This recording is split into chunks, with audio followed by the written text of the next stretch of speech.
The club's directors announced they'd clinched an 11th-hour deal, enabling them to stay at the Goldstone Ground for another year. This afternoon, after talks with a consortium headed by the former Albion manager Liam Brady, the club's president told fans that a change of ownership wasn't out of the question.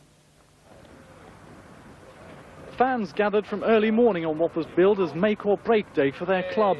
The expected 10 a.m. announcement about whether they'd stay at the Goldstone for one more season didn't happen, and it was another hour before fans heard via the radio the news they wanted to hear.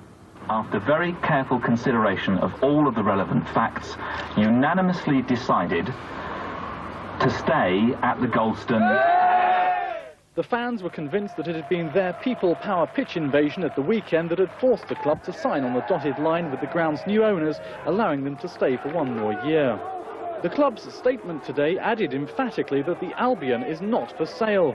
It's owned by two men. Former chairman Greg Stanley owns 44%, while current chairman Bill Archer has a 56% share which he bought for a nominal sum, and his control of the club is what's infuriated fans. We do not want Archer involved in Brighton Hove Albion. He lives in Blackburn, works in crew, has invested £56.25 in our club and has no recorded interest in this club. We want him out. It's great we're staying at the Goldstone, but we say Archer out, Brady in, now. Last week, a consortium headed by former manager and fans' favourite Liam Brady had tried to buy into the club, but Bill Archer rubbished their scheme as half-baked.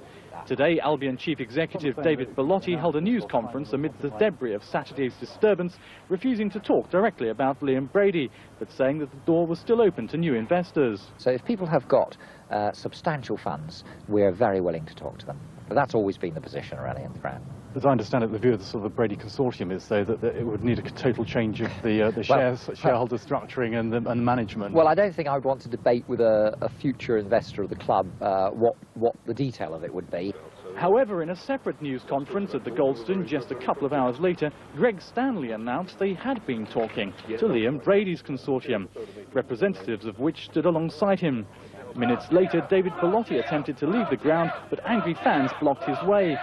Greg Stanley went out to try to pacify the fans and let slip the news that Bill Archer was, after all, prepared to be bought out.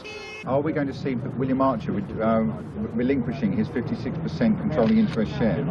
He will relinquish his controlling shareholding. Can't answer anymore. There's conversations going on. Yes, of course, he's going to be releasing some shares. There are people coming in that want to take action in his business. Mr. Stanley added that a further announcement could be expected later this week.